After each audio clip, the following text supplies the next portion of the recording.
Donc, la démocratie assassinée. Et nous allons un peu parler, parce qu'aujourd'hui on ne va pas faire une conférence de presse, mais on aura le temps quand même de...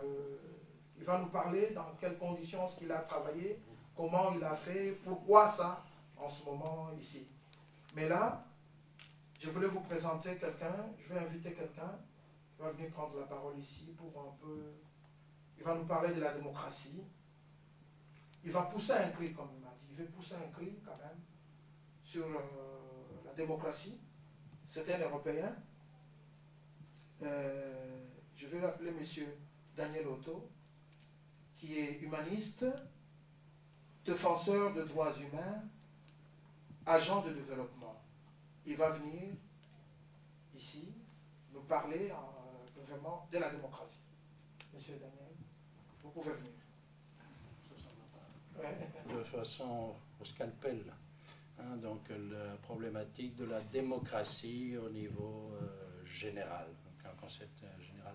Bon, je me présente, je suis président d'une SBL qui s'appelle l'Alliance citoyenne pour la République démocratique du Congo, dont fait partie M. Chekfita et M. Laurent Deken, ce sont des signataires à la base. Bon, en 5 mots, hein, quel est notre objectif? C'est finalement vivre dans un monde harmonieux. Je synthétise, mais ça c'est la finalité. Alors bien, la démocratie, c'est quoi? Ben, à la source, c'est un concept qui tombe de soi. Hein, vu que l'homme est un animal sociable par essence, social, hein, donc forcément vivre en groupe, ça implique des relations de hiérarchie. Et cette hiérarchie, en fait, quand on dit tout pouvoir au peuple, c'est vrai à la base. Hein, mais forcément, il y a une représentativité qui s'instaure. Hein, et le pouvoir du peuple se dilue, hein, à l'instar des droits humains. Bah, au niveau du concept, finalement, bah, qui est représenté là-dedans? Bon, bah, au départ, c'était essentiellement les hommes, hein, vu qu'on l'a exclu. Dès le départ, les femmes n'avaient pas le droit à la parole. Il n'y a pas si longtemps que les femmes ont droit de vote, ce genre de choses. Bon, on a commencé à considérer, c'est quoi le peuple? Bah, ils disent les citoyens, les habitants de la cité, et puis, bon, c'est les propriétaires terriens, puis je vais en raccourci très fort. Hein, bon, les aristocrates, les notables. Puis la Révolution française a vu l'émergence de la bourgeoisie. Hein, des commerçants, des hommes d'affaires. Bon, et en structure fêtière, ben, finalement, nous sommes en principe guidés par le monde politique.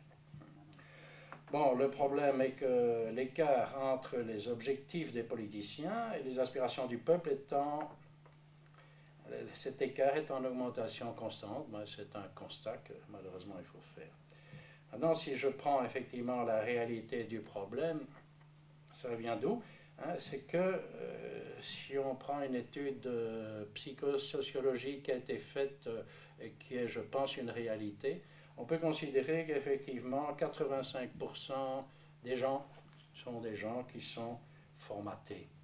Hein, on est formaté pour des raisons très simples. Il y a les parents, la scolarité, l'environnement, la morale et la religion qui nous formatent. Donc tous ces gens sont des suiveurs par substance. Dans les 15% qui restent, ben, finalement, quand on voit tous les gens qui sont des négativistes, etc., il ne reste plus grand-chose pour faire tourner la machine véritablement et pour orienter. À mon avis, il y a 2 à 3% de gens qui sont capables de mobiliser et d'avancer pour faire passer des idées et faire finalement promouvoir le progrès, je pense. Donc, à mon avis, et c'est une réalité, l'art de la politique donc, consiste à maintenir ce statu quo des 85% de gens passifs, qui sont quelque part des clients, hein, et à contrôler et canaliser les 15% de gens insoumis, hein, qui sont des gens qui dérangent un peu. Bon. Un politicien est d'autant plus performant qu'il est doué pour maîtriser tous ces paramètres. Hein. D'où, pour moi, la politique est devenue, qu'on le veuille ou non, c'est un peu une manipulation. Hein, c'est l'art de mobiliser les masses ben, j'ai inventé un terme qui est un terme de franglais, puisque en anglais, on dit la masse. Voilà, le troupeau, c'est le bulk. Je me suis dit, bon, c'est quoi ça? Hein? Je me dis, ben, c'est la balkanisation. Donc l'art de, effectivement, gérer les masses. Hein, ça, je crois que c'est une réalité. Alors bon, j'en viens à ces considérations basiques. Bon, on peut être d'accord ou pas d'accord, enfin, moi, c'est un peu mon point de vue. Hein, je pense qu'actuellement, la meilleure démocratie qui existe au niveau international, c'est quand même les États-Unis encore. Pour des raisons très simples, c'est une raison historique. Hein, on a sauté une étape, il n'y a pas eu l'aristocratie, etc. Donc ils ont pu discuter effectivement de façon peut-être plus saine et plus démocratique au départ. Ensuite, je trouve, c'est aussi personnel comme conviction, je pense que le système bipolaire est quand même plus cohérent que toute cette masse de partis qui finalement tourne en rond, hein, en Belgique. Hein. Bon, alors, je passe donc là-dessus. Donc, dans les plus mauvaises démocraties, les plus mauvaises, à mon avis, c'est quoi? C'est une conjonction d'éléments, c'est-à-dire ce sont les pays à gouvernance fragile, insuffisant, les enjeux géopolitiques et les convoitises. Là, bon, je ne vais pas dire à quoi je pense, parce qu'effectivement, hein, bon, ok. Alors, si je passe en niveau, effectivement, démocratie, au niveau de l'Europe, vous considérez qu'il n'y a pas grand-chose comme démocratie. Il y a des repos dans son discours, l'a constaté à l'ULB, son discours inaugural, l'a constaté, il a relevé, et il a dit qu'on n'était pas un exemple de démocratie, étant donné qu'une majorité d'États considère l'Europe surtout comme un grand marché, de manière générale. Donc, l'intérêt des pays prévaut sur l'intérêt collectif. Et ça, c'est un peu inquiétant. Dans ce contexte, effectivement, il est difficile d'imaginer une Europe vraiment sociale. Bon. Alors, j'en passe maintenant, hein, c'est la deuxième partie, au cas de la Belgique, puisque ça, c'est quand même ce que je connais. Je dirais la Belgique un peu moins bien, la Wallonie un peu mieux. Hein. Donc, je dis que la Belgique étant, c'est le pays, comme on l'a dit, un peu du middle martigate, qui est un terme typiquement belge. Hein, bon. Hein, donc, c'est un peu un système démocratique un peu caviardiste, un peu hypocrite. Hein, le peuple a le droit de s'exprimer, mais à condition qu'il vote bien. Hein. Bon, pourquoi? Hein, parce que, d'une part, on n'est pas venu à établir des règles pour le canaliser. D'abord, on oblige les gens à voter. Donc, ça touche quoi comme cible? Les 85% de gens passifs.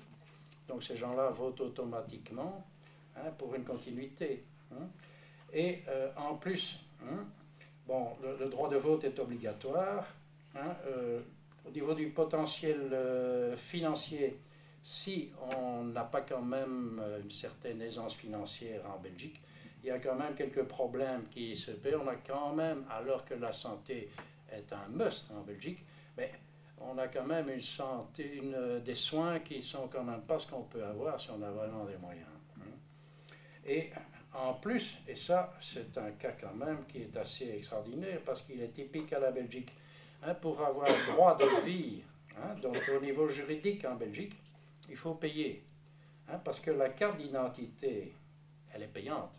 Si on n'a pas de carte d'identité, en définitive, c'est quoi? C'est la mort civile réinstaurée.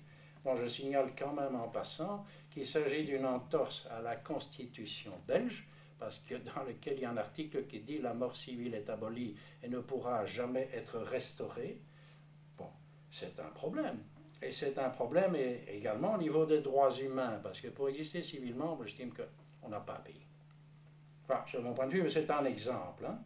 Alors, je dirais qu'en point 3, il y a également un problème du côté des médias. Parce qu'en Belgique, on ne peut pas dire, malgré tout, ce qu'on voudrait toujours dire. Les médias sont quand même largement sous contrôle. Je ne vais pas beaucoup plus loin, mais oui, bon, ok, j'avance. Alors, j'en termine par le cas de la Wallonie, qui est une région gouvernée par 4 partis qui jouent un peu à la Chine, qui monopolisent le pouvoir depuis des générations, pratiquement, ça tourne en rond.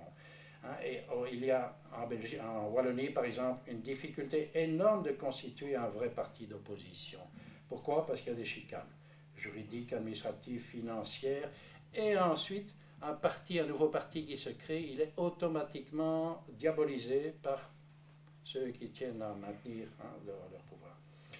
Pourtant, ce qui est le problème, c'est que le systémique actuel engendre l'immobilisme et une régression. La Wallonie est en régression, moi je n'ai pas peur de l'affirmer, je peux le démontrer. En fait, de 60% de la population dépend, ça c'est grave aussi au niveau de la Wallonie, c'est dans une strate, 60% de la population dépend directement ou indirectement du pouvoir et de l'argent public. Donc il n'y a pas beaucoup de place pour l'initiative et l'économique là-dedans. En plus, dans ces 60%, bon, bien entendu, on ne mord pas dans la main qui vous nourrit. C'est logique. Donc il faut être un peu fou en Belgique et en Wallonie essentiellement pour entreprendre. Les PME vont mal actuellement, il y a un malaise. Bon. Alors, donc, pour moi, dans ce contexte, la Wallonie court à la catastrophe. Et il est important qu'un travail de conscientisation intervienne. Et là, je compte un peu sur les relais au niveau de la presse, etc. Pour moi, c'est indispensable et urgent. Voilà, et j'en ai fini. OK ?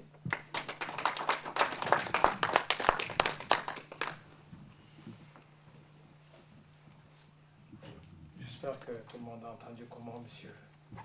Otto a parlé de la démocratie. Nous avons le sénateur là, j'espère que vous avez pris bonne note.